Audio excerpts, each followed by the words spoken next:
Good evening.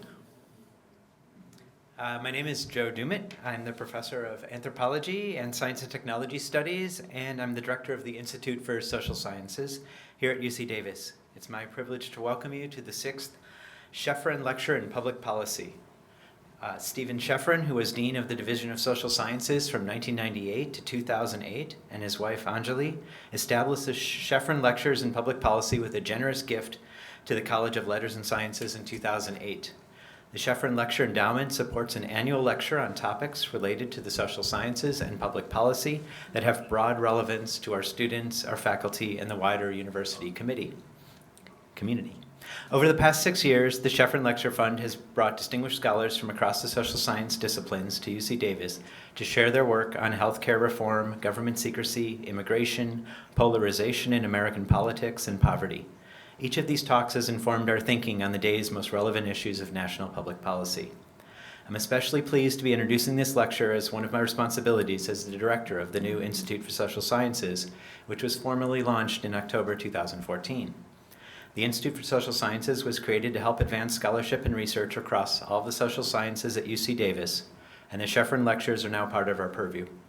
We are delighted that they will be one of the Institute's highest profile annual events and look forward to hosting many groundbreaking and exciting lectures for years to come. Before I introduce Professor Alan Taylor, who will introduce tonight's speaker, Professor Atif Mian, I want to mention a few other things. First, to recognize the Jay and Tammy Levine Family Foundation, which has provided very generous co-sponsorship for tonight's lecture. Through the Levine Family Fund in Economics, the foundation supports the academic and research mission of the Department of Economics, including an annual lecture series. We are grateful to have their co-sponsorship and partnership for this event. In addition to the Levine Family Fund, tonight's lecture has also received co-sponsorship from the Department of Economics, the Institute for Social Sciences, and the Herbert A. Young Society. Finally, I would like to point out the updated Sheffrin Lecture plaque, which hangs in the Dean of Social Sciences office and bears a record of all the Sheffrin Lectures. We have added Atif Mian's name to this distinguished list, so his name will have a permanent home at UC Davis.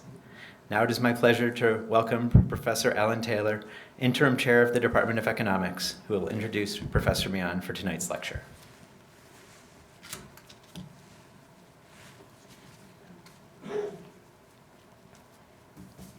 Thank you, Joe, and thanks for the introduction to the event and recognition of our sponsors. So, against common sense and the always wise advice of my wife, I'm going to tell an economics joke. And even riskier still, I'm going to try to do an original twist on a well-established joke, which is actually due to, I believe, J. Paul Getty. And it goes like this. If you owe the bank $10,000, that's your problem. If you owe the bank $10 million, that's the bank's problem. Here's the new bit. If we all owe the banks and each other $10 trillion, maybe it's all of our problem, right? Our guest was kind enough to smile a little there. But it's not that funny. They rarely are. But the fact that it's not funny may reveal a deep kernel of truth, a sad insight, a couple of sad insights. One is, of course, that we've just lived through a global financial crisis and great recession, and some countries are not really out of that yet. So these themes ring very true right now and cut to the core of a lot of suffering in our world that we've seen firsthand and know through our friends and family and just by looking around. The second sad aspect is that it's a bit of a commentary on the economics profession too, and macroeconomics and finance in particular.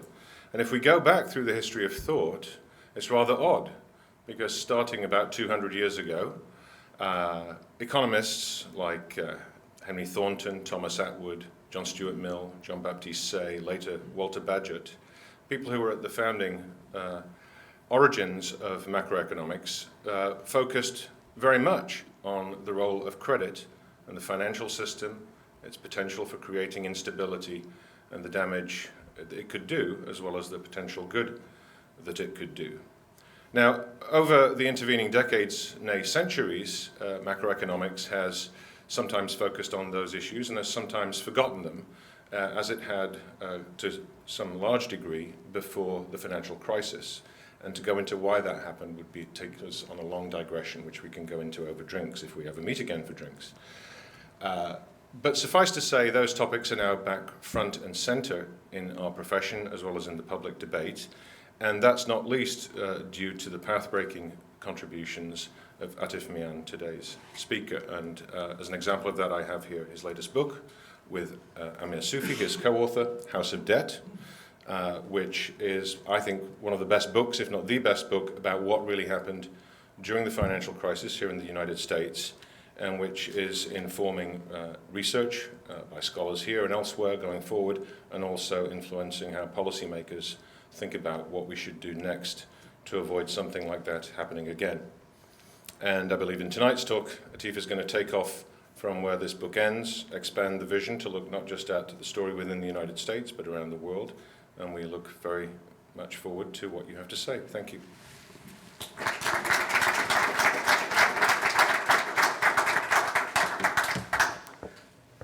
Thanks, Alan, for that very generous introduction. I wanted you to go on and on for the full quota of my 50 minutes, but I guess I must speak. Thanks, everyone, for coming here. Thank you very much, Alan and UC Davis, for inviting me. It's really an honor to be here today. I was looking at some of the names on that list, and it's a very distinguished list, so I certainly feel humbled to be included in that company. I'm going to talk about global growth. As you can see from the title of my talk, there's a question mark there, which suggests that there is a puzzle or a question that we must try to answer. So in the very beginning, I'll try to explain why there is a puzzle or a question in the first place. That's will be my starting point. However, before I begin, I just want to clarify kind of the scope of my talk. The title may be misleading because it's kind of overly ambitious, I think. So let me put people's expectations in place a little bit, if I may. I think whenever someone wants to talk about global growth or growth in general, it's useful to have a little bit of modesty and humility about the whole enterprise. We know it's a very tough question trying to figure out the prospects for future growth. Questions like technology, demographics, politics, those are the kind of issues that become relevant. We know not as much about the role of each of those ingredients into growth in general, and certainly it becomes harder still to try to forecast what is going to happen to growth. So that's not going to be the focus of my talk. I'm not trying to tell you where things might end up 5 or 10 years from today. What I will try to talk about is about growth in terms of our recent experience. And so that's focus number one. When I talk about growth, I'm going to be focusing on the recent history of global growth, and that's where the question also comes in, as I'll explain in a minute. The other focus that I'm going to have throughout my talk is that while there are many dimensions which influence growth, as I said, technology and other aspects among them, I am going to limit on what might be my little area of expertise, which is finance and debt in particular. And so I'll talk about how finance or financial markets in general have or may have affected global growth, both as a cause of affecting growth, but perhaps also finance might be telling us as a symptom of what might be the underlying disease.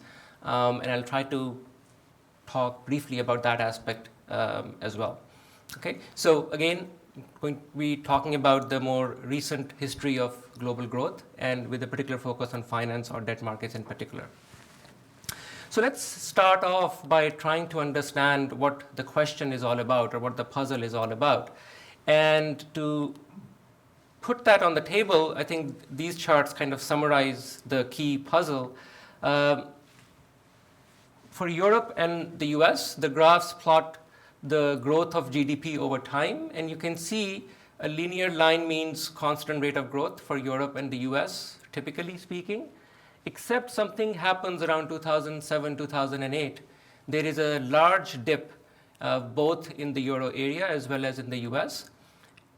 The fact that there is a dip has happened before as well, but what is particularly disturbing about this pattern is that the recovery never really goes back to the old trend line. So earlier recessions, whenever there was a dip, economies would tend to go back up to the trend line. But this time, something is different. There was a large, significant decline, and then the corresponding recovery has also been exceedingly slow. And as a result, as you can see, we have not gone back to the trend line that we were on, either in Europe or in the US. Now, some of the other countries also give you the same picture, but these two being the two dominant economic areas should be sufficient to make the point. Now, the magnitude is kind of important to keep in mind here. We are talking about 10%, if not more, decline in GDP relative to trend. In employment terms, we know during the heat of the crisis in the US, we lost close to 9 million jobs. That's like a mid-sized European country losing all of its employees. That's how big, massive the shock was to employment. To GDP, as I've already said, it's a more than 10% decline in GDP relative to its trend.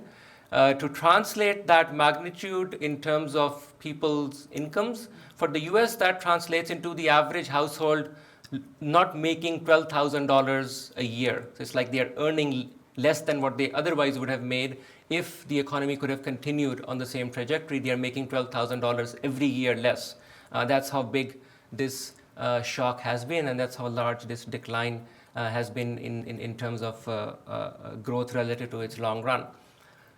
So now, what's the puzzle here? What's the question here? The question here is the following. If you think about what an economy, a global economy, or any economy for that matter is, an economy is the sum total of the productive capacity of its constituents, which basically are the people that live in that economy and the physical capital that they have. If you think of the economic system from that perspective, and just think of the US, because we all know that country the best, and you compare 2006 with 2009, that's the time period when you see this massive decline in the US, for example. And you ask yourself, what really changed in terms of the productive capacity of the US in between that time period? And think in terms of the actual nuts and bolts that go into the production function, right? The labor, the human capital, people's knowledge, the patents, the buildings, the infrastructure, the roads. All of that remained the same by and large. It's not like there was a war, there was a big destruction of capital. It's not like there was a disease and people became sick, they could not work anymore. None of that happened. And yet the US economy could not produce the same number of apples and oranges, automobiles and iPhones as it was producing in 2006. It could not keep up at the same pace. That's why I'm calling this a puzzle. That's why I'm calling that a real question that we must seek to answer.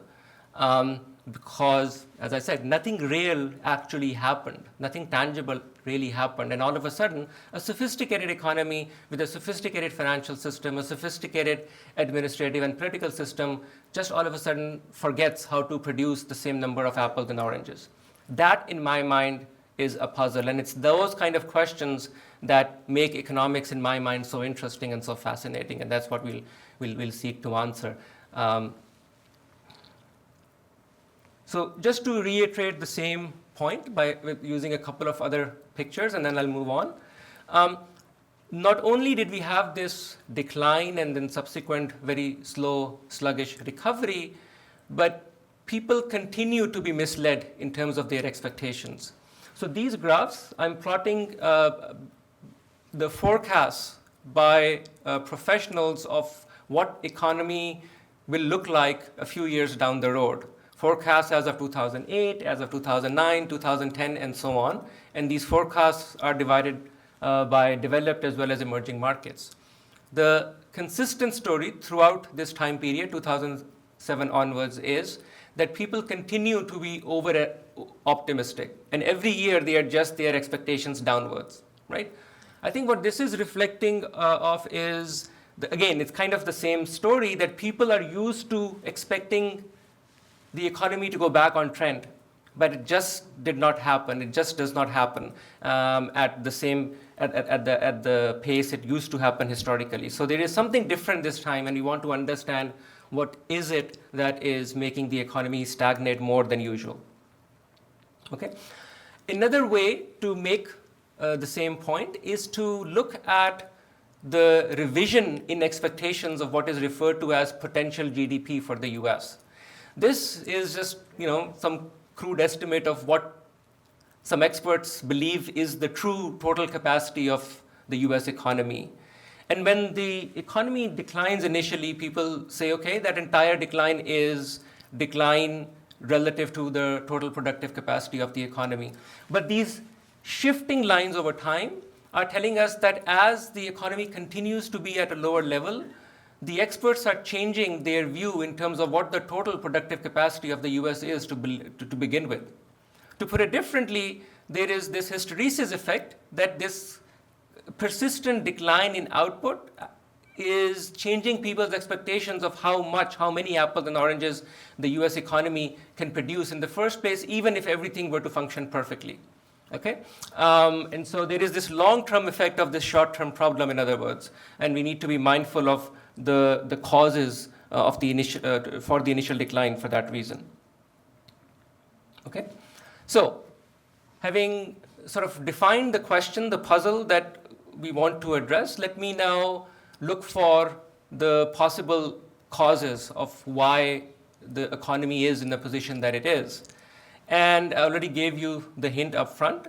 My core emphasis is going to be on the role of finance in general and debt in particular in creating this kind of a situation and then perpetuating this particular problem. To try to sort of convince ourselves that finance or debt is one likely cause of this problem, I'm going to show you some work by a couple of your colleagues. This is their work by Jorda, Shularik, and Taylor that I very much like. And I always show one of their graphs. I may pick a different graph depending on what talk I'm giving, but I always give one of their graphs in these public talks. So this is another of their charts that tells us the trajectory of what I'm calling here global finance over time. So this is data limited to the main advanced countries of the world. And what you're looking at is the total bank credit to GDP. So how much, as a fraction of GDP, how much bank credit these advanced economies are issuing at a given point in time. Now, what I want you to focus on is the more recent period, the last 30, 40 years, and you can see this sort of very dramatic rise in credit to GDP by this particular measure. So there's been this growth of finance, and really this is bank credit, so literally this is a growth in debt in the global economy, in particular among advanced countries. Now, if you look a little bit more closely, which the same authors do, and you try to figure out where this credit growth is most pronounced, what you find is that while credit growth is there in both sort of mortgage as well as non-mortgage lending, the growth rate in credit is highest among mortgage lending. So one way of thinking about this is that you can imagine credit being extended either to corporations for businesses, which typically will be used for investment purposes, but it can also be used by the household sector, by the consumer sector, for buying houses, for taking on a bigger mortgage so they can use the cash they have for other purposes, other kinds of spending or consumption.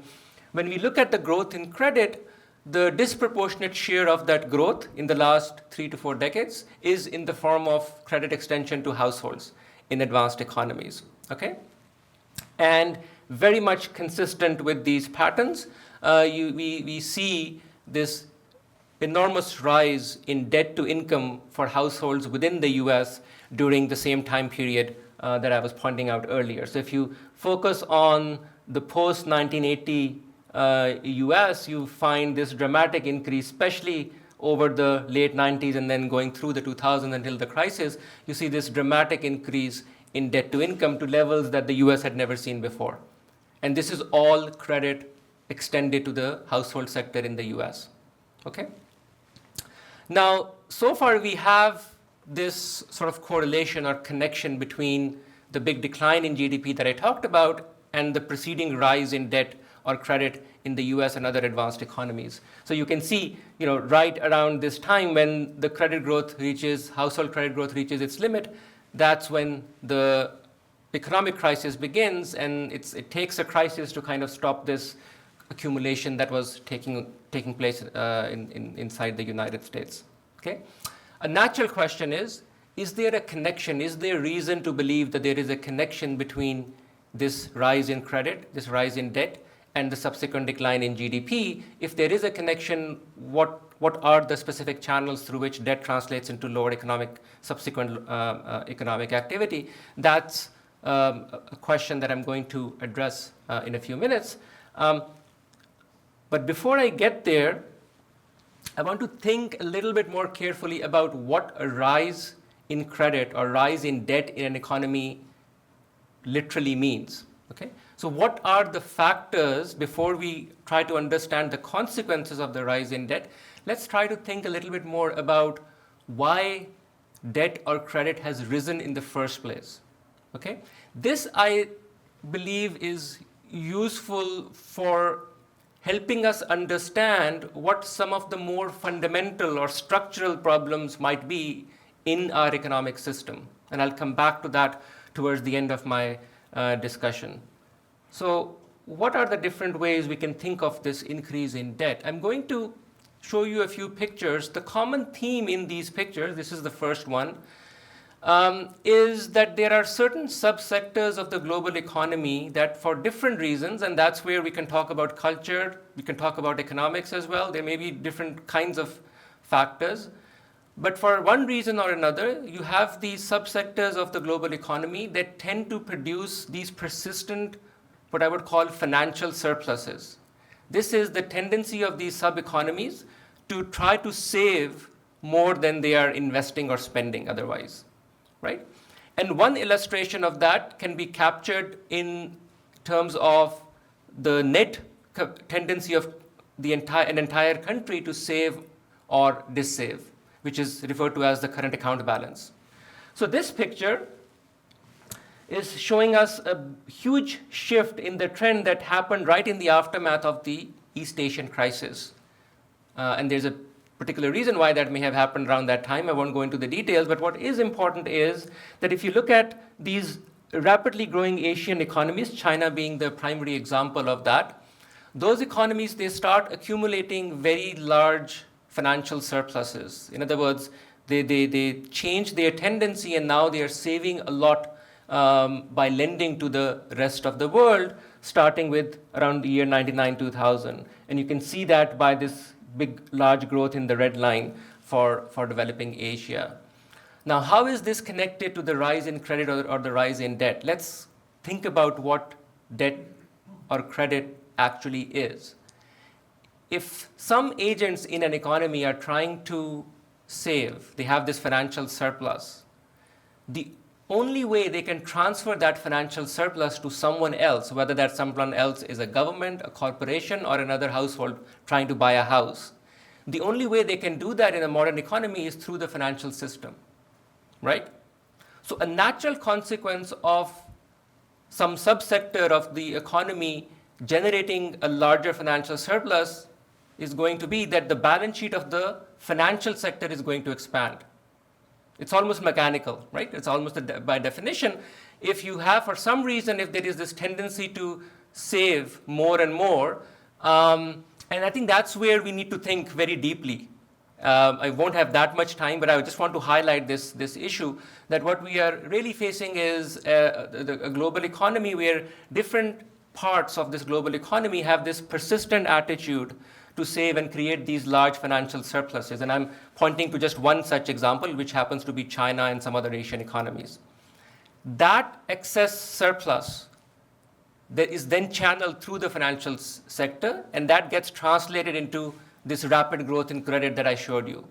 Okay? So that's one channel through which debt is getting accumulated over time.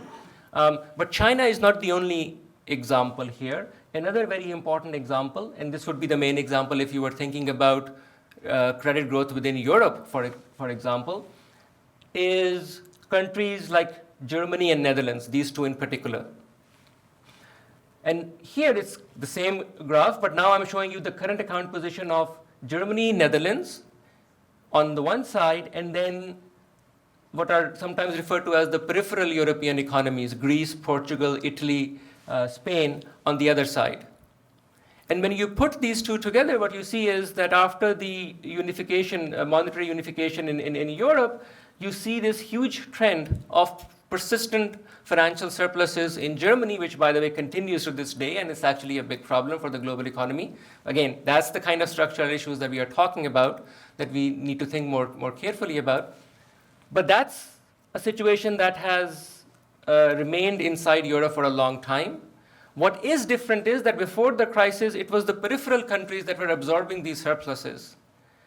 But because of the crisis, and I'll get into that in a bit more detail, the financially deficit economies were forced to cut back on the deficit, and so now they are no longer running a deficit. So someone else obviously must be financing this surplus, and then there's someone else but outside of Europe this time. Okay? The point I'm trying to make here is that as long as somebody is running these large surpluses, whether it's Germany or China, the predominant way those surpluses are going to be absorbed is through the financial system. And so the balance sheet of the financial system will naturally expand as a result. And you'll see this larger credit growth. Okay? So this rise in credit, rise in debt that I showed you is basically a symptom of this underlying issue of someone running larger and larger financial surpluses. The last picture on this count that I want to show you is, so far I focused on this international dimension, and you might get the impression that that's all that matters. That would be wrong. A significant portion of the growth in credit is due to domestic or internal financial surpluses that get created. And one way to understand this is to link the same issue of financial surpluses with the broader discussion of inequality. Okay? So this graph comes from a recent paper by Zuckman and Piketty, where they construct, using tax data, they construct the wealth position of households within the US. And in doing that, by doing that, they can also construct savings rates by different income percentiles. Okay? So you can basically think of these numbers as the cents for every dollar of income that people in different income percentile are saving.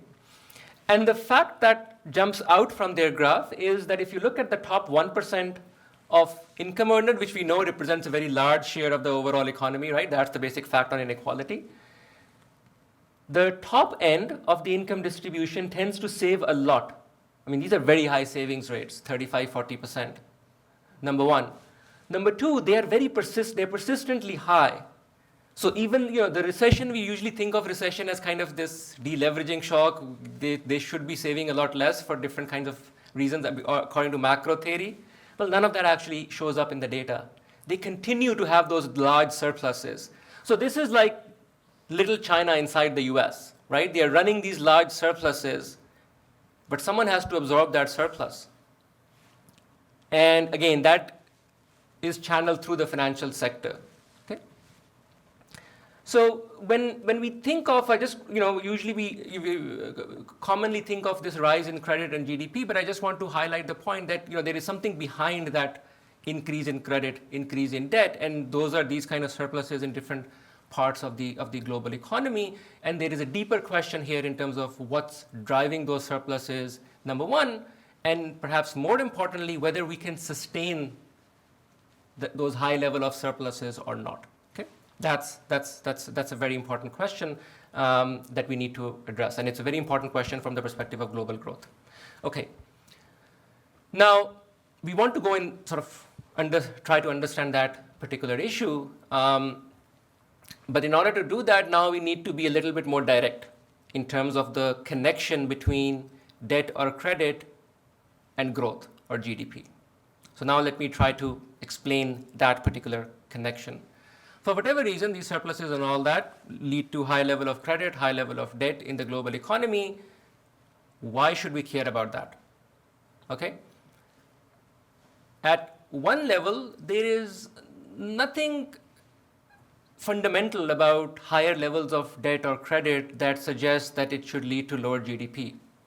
Okay, so that's a useful benchmark to start with.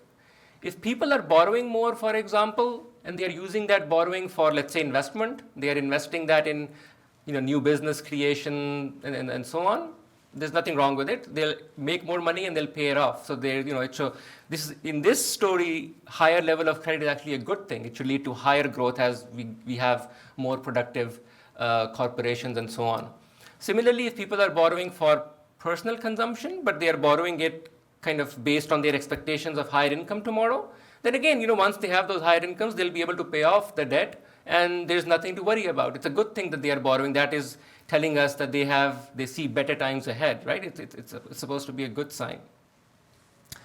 It turns out that empirically there does seem to be this opposite connection, and again, work of your colleagues is some of the best in this that makes that point very clearly. So the question then arises that if we do see this systematic pattern, like the very few pictures I showed you as well, when debt tends to rise very quickly, it is often followed by the kind of events that we saw in 2007, 2008. The question is, why might there be a negative connection between debt and output or debt and growth? So let me try to illustrate that connection, and now I'm going to refer to some of my work that was done with Amir Sufi. Some of it is coming straight from the book that Alan talked about. Okay, so what we are trying to understand is ways through which debt might, in a causal sense, debt might lead to a reduction in output or GDP. To understand that connection, it is useful to first conceptualize the balance sheet of the two key agents that make up what we refer to as credit and debt, and those are, on the one side you have the creditor, and on the other side you have the borrower or the debtor, right? Quite naturally, the debtor is going to have a balance sheet that is levered, right? They have borrowed a lot of money, so they are going to have a lot of debt on their balance sheet. So just to illustrate what that looks for the US, here I am slicing the US into 5 equal bins in terms of population, and I'm showing you what the balance sheet of US population looks like if I rank the population by income on the x-axis. You can see that on average, it's the rich lending to the poor, right? It's the poor relatively less well off who tend to have more debt on their balance sheet. And in terms of assets, what do they have on their balance sheets? Well, they will tend to have exactly the asset that they are partly financing through debt, which tends to be real estate in most instances. And so their balance sheet looks like it's highly levered. It has a high level of debt. On the asset side, it tends to have more of the asset that is bought using the instrument of debt or leverage. And so they have, their balance sheets are more levered and more exposed to real estate. The creditors typically tend to have a balance sheet that is a lot less levered. In fact, if you count the financial assets, which are loans, they're obviously not levered at all because they own a lot of the bonds that are being given to this other end of the distribution. And also, they tend to have a lot more financial assets, stocks and bonds. That's where most of the stocks and bonds are going to reside, going to be on the balance sheet of the creditors.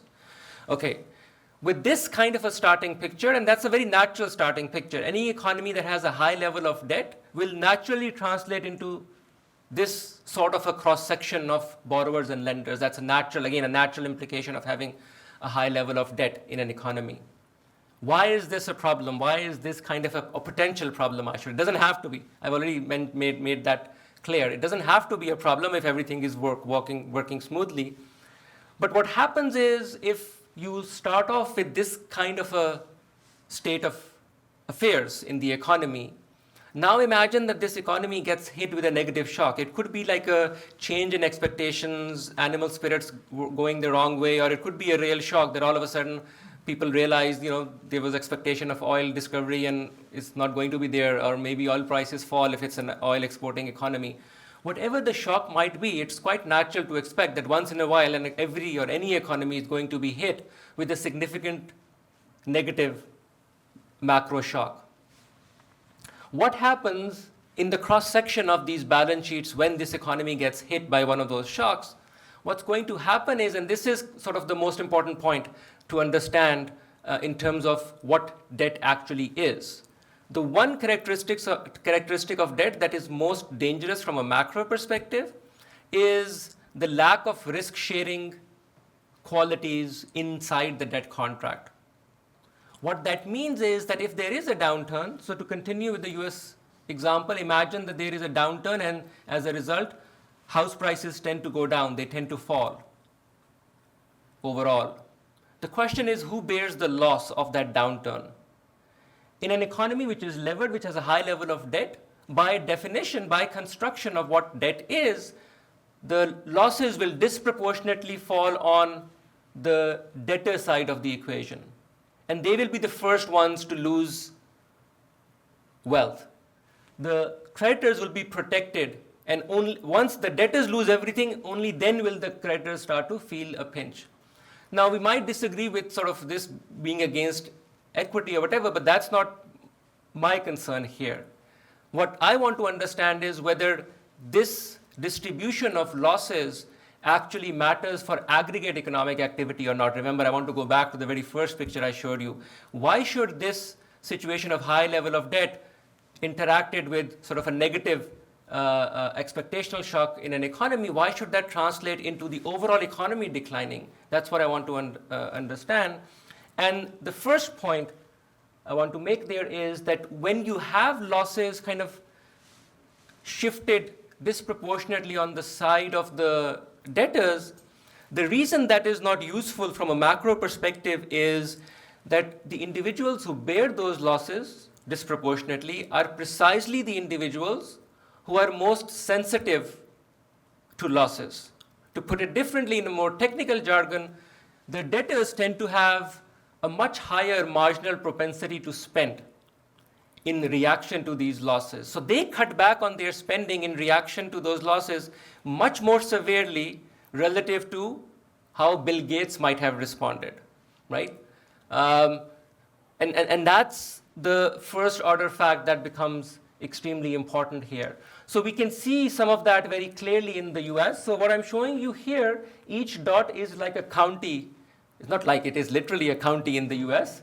And I'm showing you the change in spending, aggregate spending, in a county that's on the y-axis between 06 and 09. And on the x-axis, I'm showing you the change in their housing net worth. So this is the interaction of the change in house prices plus how levered they were. Okay, so if they are more levered, they'll, for example, if house prices fall by 20% and you had a 20% down payment, the losses for you is 100%. You've lost everything, right? So it's combining both of those effects on the x-axis. And what you can see is that the bigger the shock is, the bigger the losses are, the larger is this decline in spending in a given county.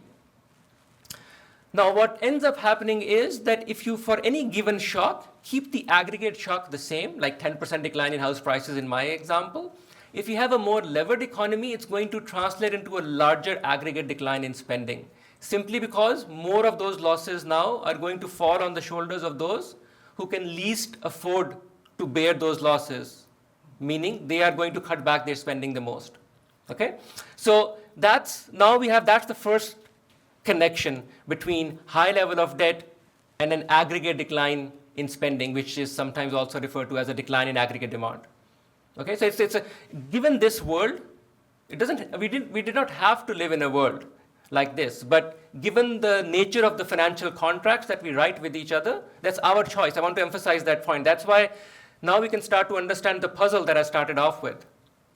If you read the title of her book or the subtitle, it says how they and you caused the Great Recession, and the reason we put they and you is to make the point that it is a choice all of us collectively made, that we willingly write this financial contract with each other, and there's nothing wrong with it, except that it has this negative externality at the macro level that I'm trying to emphasize here. Let me take this story a step further. Once there is this decline in aggregate demand, the channel does not stop there. You have a second negative impact on the economy that comes through from the employment side. Okay? Because so far all I have said is that if you live in a county that was more heavily impacted, you cut back your spending a lot more than other counties. So you might imagine, okay, if you were lucky enough to live in a county right here, you're fine. You know, your people in your county are not levered up, house prices don't go down as much, and as a result, people are not doing as poorly in these counties. Unfortunately, that's not true. And the reason for that is the trade channel. When people living here, they cut back on their spending, a large part of that spending is actually buying products from other parts of the US. And as a result, people there start getting laid off as well through the trade channel. And now you get this second negative feedback into the economy, which is through the employment channel, that people start getting laid off. You can see a bit of that in this picture as well. Again, each dot is a county. The more heavily impacted a county is, the larger is the fall in employment. However, even in the less impacted counties, this is total employment. But for example, if you looked at tradable employment, you'll see that very clearly. You see a fall downwards in tradable employment everywhere across the board. And that's because of these spending effects interacting through the trade channel with the rest of the system, with the rest of the economy. Okay? So this is one important illustration of why debt, and household debt in particular in this example, is important in precipitating an initial shock and translating it into a larger aggregate decline in the economy. Now, I started off by showing you a graph not just for the US but also for Europe. And this is to convince you that the same forces that I'm talking about operating in the US, you see very similar pattern in Europe as well. So here the x-axis is sorting countries across Europe in terms of how much they borrowed during the boom years. Remember those current account pictures within Europe? Germany and Netherlands were lending to the other European countries, the peripheral countries. So these are the peripheral countries, and these are those creditor countries. And what you can see is that once the crisis hits, it's precisely the debtor countries that stop spending. This is the change in their consumption, right? They are the ones who bear the brunt of this shock because they are on the borrowing side. So again, losses fall disproportionately on this side of the European Union, and they cut back on their spending a lot more. And you have the same cycles kind of get repeated inside Europe that I was earlier talking about in the US as well. Okay. So far I've talked about how debt translates these macro shocks into deeper economic decline, so as a cause of economic decline in a given economy. Let me now talk about debt also as reflecting a fundamental, deeper structural problem in the economy. So debt also shows up as a symptom of the problem, not only as a cause of the problem. Okay? This is where those financial imbalances that I was talking about are important. Let me illustrate what I mean by that by giving you the example of China that I think kind of nicely illustrates that debt, you don't necessarily have to have a high level of debt to have the disease. You may have the disease, but you don't see it because you can push debt somewhere else at times. So let's look at China a little bit more closely. I'll have to tell you what these lines are.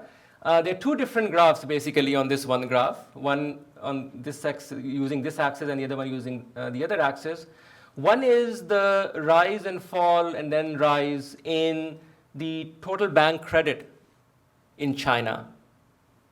And the other line is displaying the pattern of what is happening to China's current account balance over time. Okay? And what I want you to focus on in particular is this big rise and drop in China's current account. What does that mean? I've already given you the definition of current account. It's the financial surplus that China is running vis-a-vis the rest of the world. Now, before 2007, 2008, China was running an enormously large current account surplus. It was lending to the rest of the world. As a result, there was no debt showing up inside China. However, that debt was showing up on the side of the US, because they were the ones borrowing from China. Once the crisis hits, the US and the rest of the world does not have the same capacity to absorb all of the surplus that is coming from China. And this is where the question of debt being a symptom comes in. When China cannot export its excess savings outside, the next question is, where do those excess savings go? Where does that financial surplus go? Remember, it has to go through financial system one way or the other.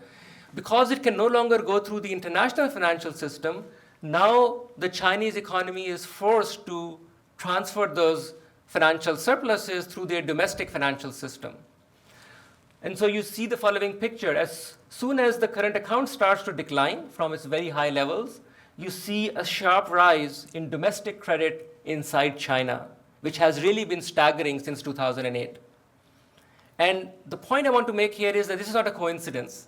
It is really reflective of this deeper structural problem, which is really the problem that parts of Chinese economy are running these large financial surpluses, and they don't know what to do with that.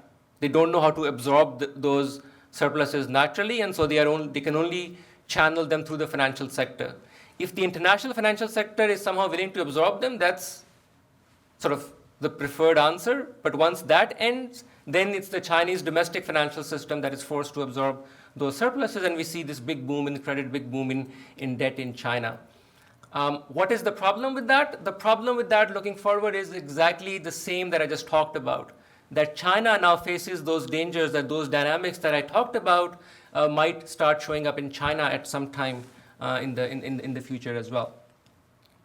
This is the same picture, again, another reflection of how out of sync, out of historical trend, the credit growth in China, more recent credit growth in China has been. You can see this is the long-term credit growth of China. This is sort of the long-term trend, the dotted line, and this is where credit in China today sits as a fraction of its GDP. So it's really out of proportion relative to the historical trend that China's economy was under.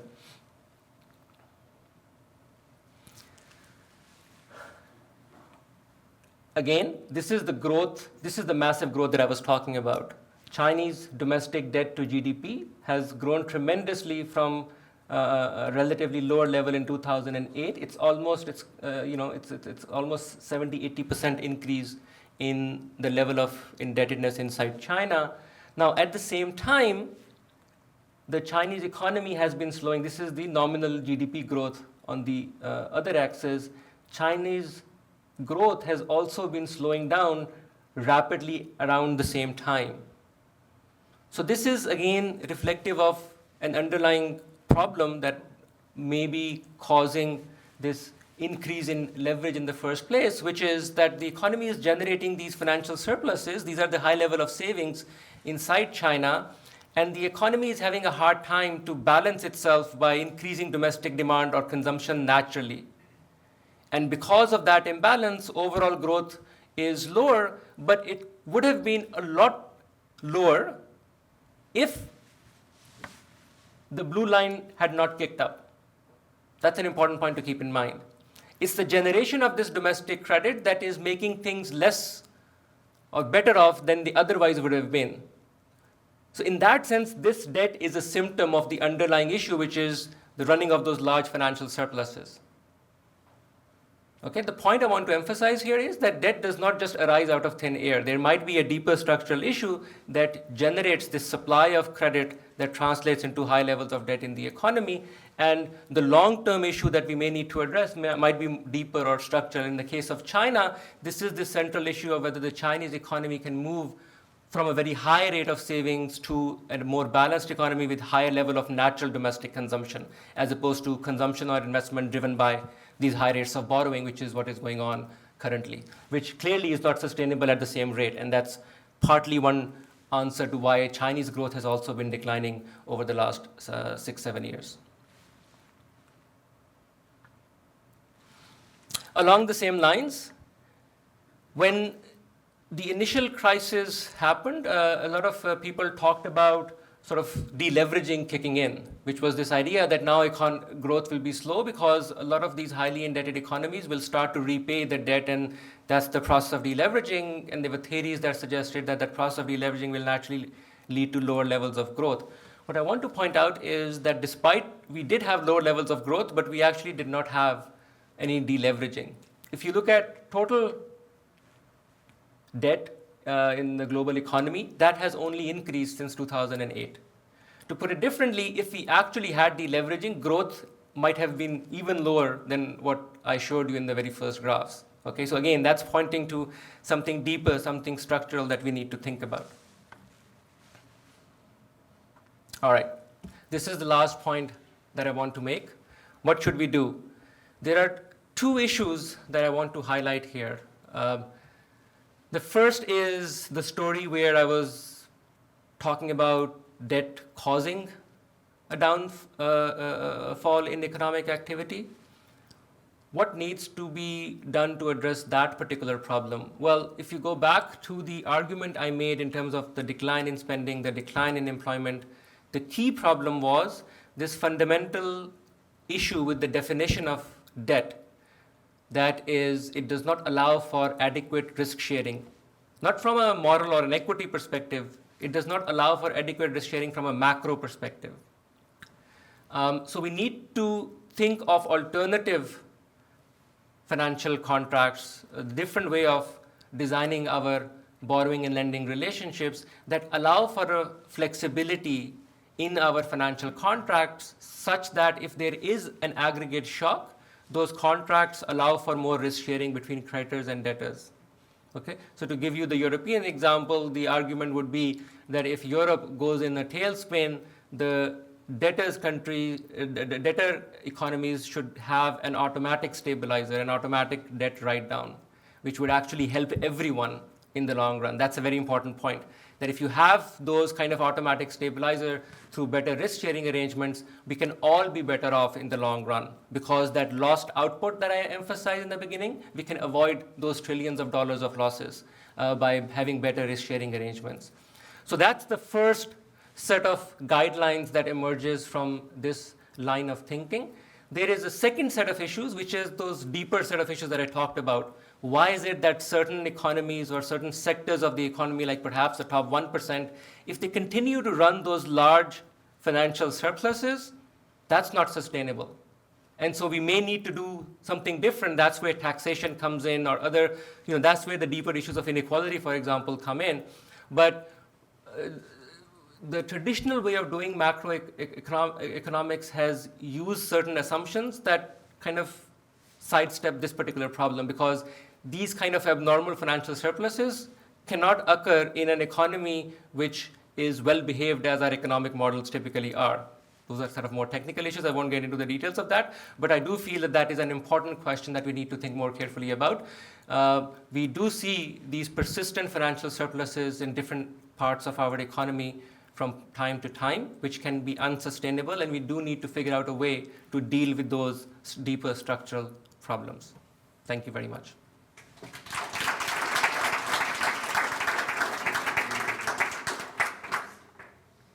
Have some time for questions and answers. Wait, sorry, we're going to use a microphone to make sure it gets picked up on the video. Thanks. That was really informative. I can't. I just had a question about these risk-sharing arrangements. If they would make debt more expensive and therefore flatten growth trajectories just by limiting the amount of borrowing that was going on more generally. So if we're getting back to kind of the emerging market literature's conclusions where you have to trade off growth or volatility, if you see that just kind of universally true, even in well-developed credit markets. Yes, so a couple of different ways of thinking about this. If you only add risk sharing on one dimension, which is like sharing of the downside, then you're absolutely correct. Upfront, the creditors will demand a higher price because they're giving kind of an extra insurance on top of the usual contract. One way around that to make ex ante cost the same as it currently is to do risk sharing on both sides. So you can give, so we have a specific example for example, in the book, we give a specific example for the mortgages, and there the idea is that while the creditor gives an insurance policy to the borrower in the event of a macro downturn, the borrower in return gives a small portion, and we work out the numbers, it ends up, they just have to give 5 cents on every dollar of capital gain at the time they sell the house.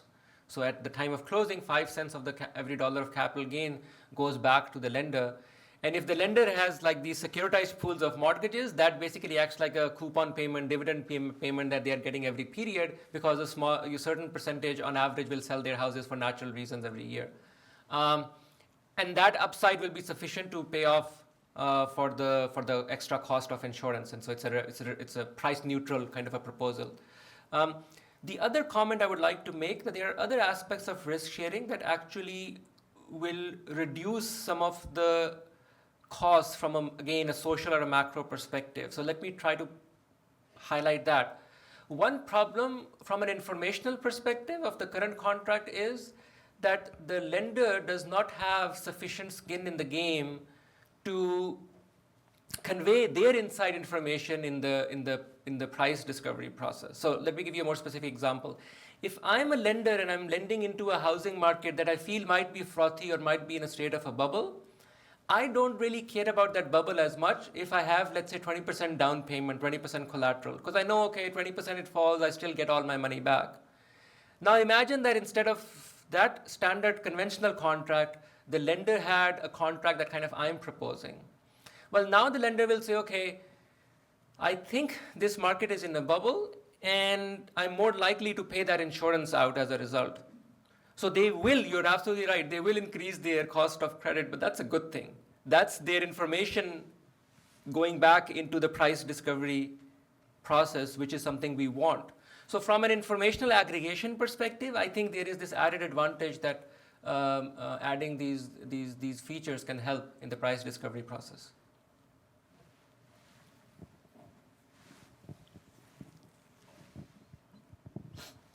So my question was a little similar. Can you give us an example of these risk-sharing contracts in international markets, as was sort of your topic today? Yes. And maybe a sub-question, is it tied to whether you have fixed or flexible exchange rates? So let me answer the second part first. So clearly, any dimension of the contract that offers flexibility would be a good thing. And flexible exchange rates is one way of doing that. So there are two aspects of the exchange rate piece. If you are borrowing in a foreign currency, borrowing in dollars, let's say, and your domestic currency is euro or something else, then while the terms of the contract are not changed, like you still owe the same number of dollars, still having a flexible exchange rate will help, because you can devalue your currency and increase your productive capacity by exporting your way out of the trouble. So in that sense, yes, of course, having a flexible exchange rate would help. If on top of having a flexible exchange rate, you were doing the borrowing in your own currency, like countries like Japan, US, and Germany naturally do, then you have an added advantage that you are naturally hedged. You can just print more money and pay off that way. Obviously, it has certain other consequences potentially, but at least there is this kind of insurance that you have if you are borrowing in your own currency, which is much better, as is well known, for example, in the international literature.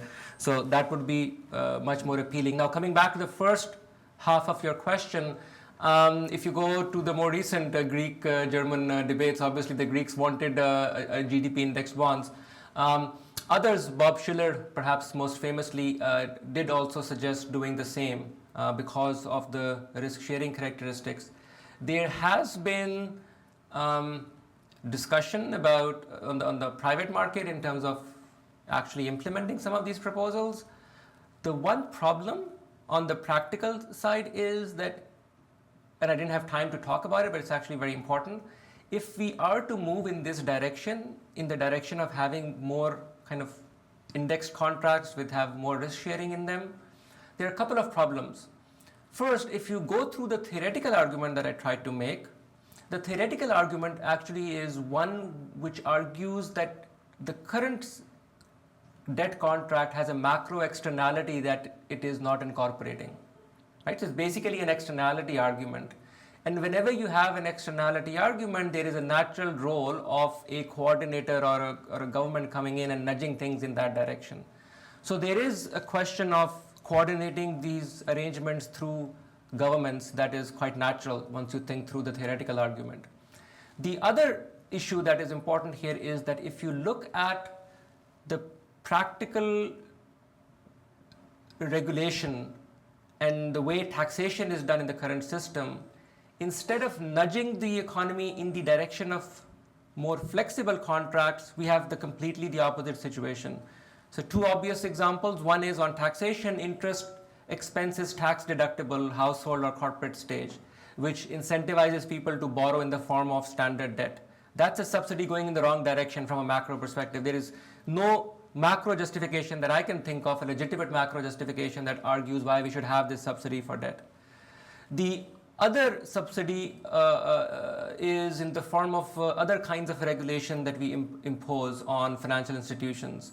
So if you're a bank, for example, the way capital risk weighting works, if you're holding a fixed rate, a mortgage on your balance sheet, the capital requirement against that is a lot low, very, very low actually.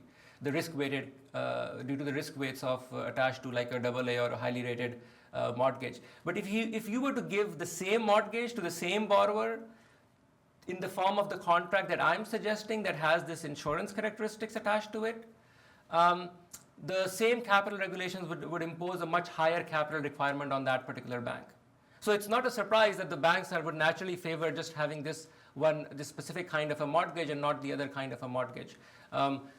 Just to give you one specific example, I had conversation with a venture capital firm from California who called once they read the book saying, look, we are trying to introduce this kind of a mortgage, and they actually have a product like that. And they also have people who take these mortgages at different parts of the country. However, the constraint that they're facing is precisely that the tax system works against them, and then they cannot get big capital through banks because banks don't want to hold this kind of portfolio.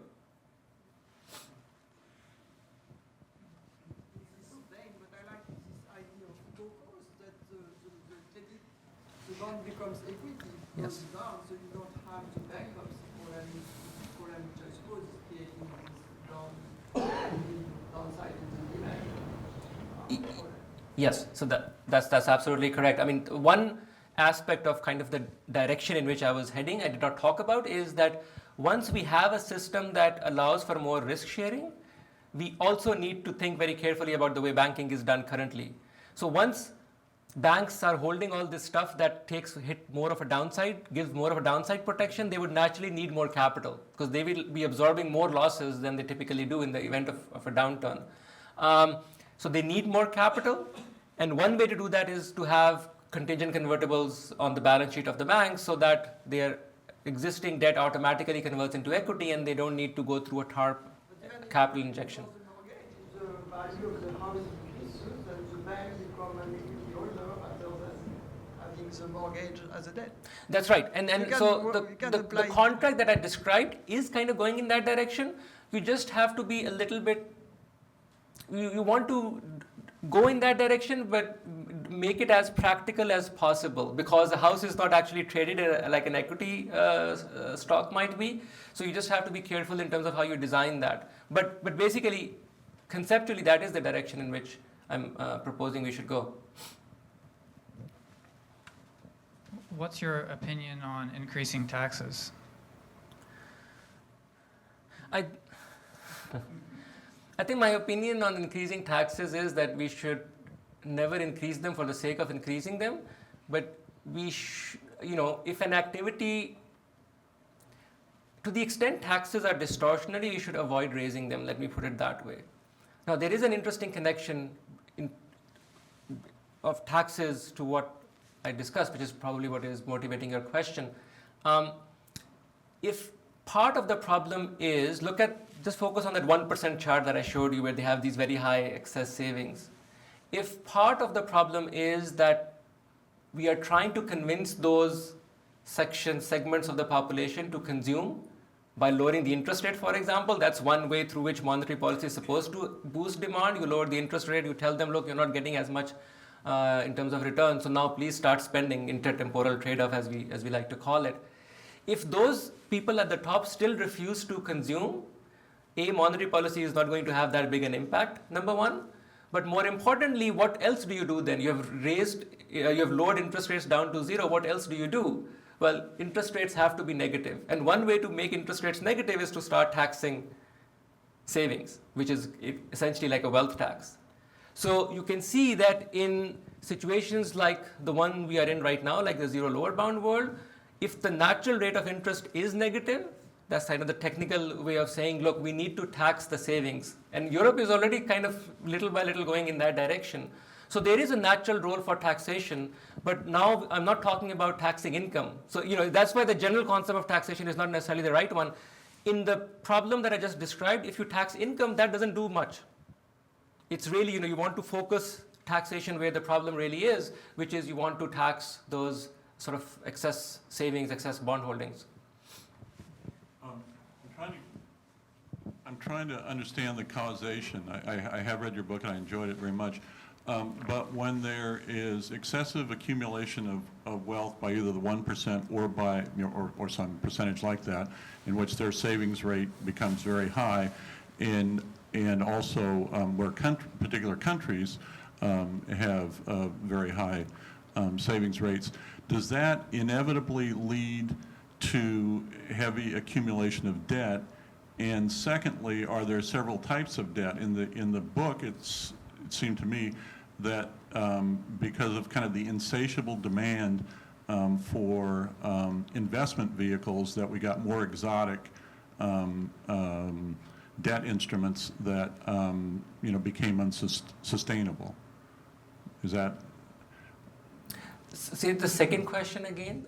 Okay. Well, it seemed to me that what you're saying was that the demand for debt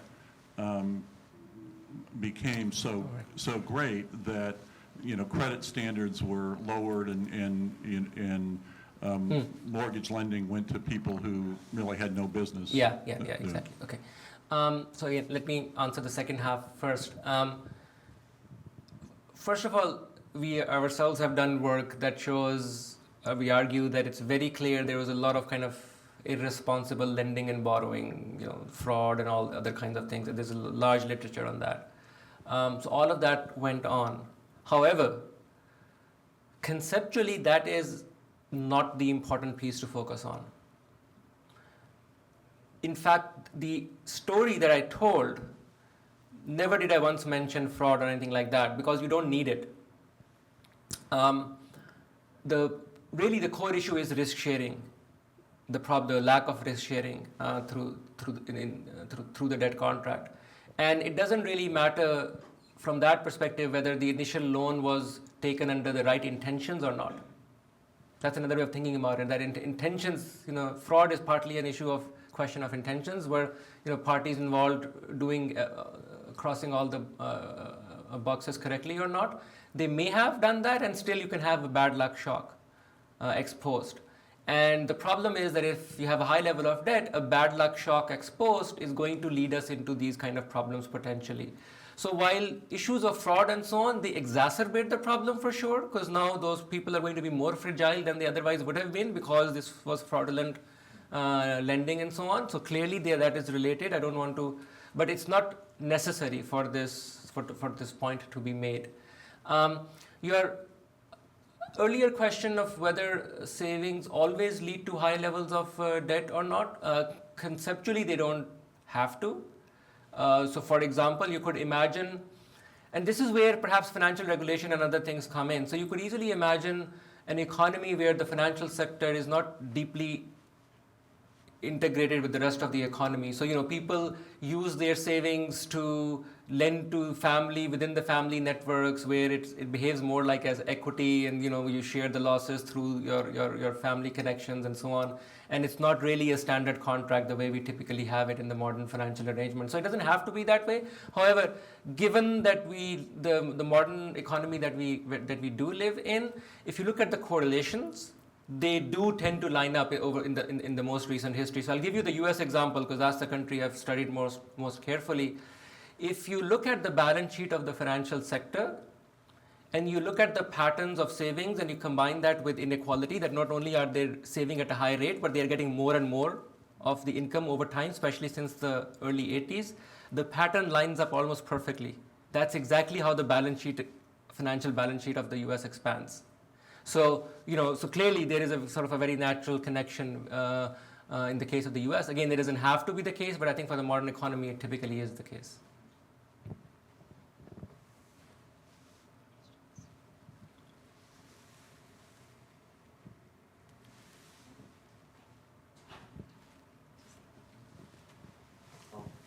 Please join me in thanking Atif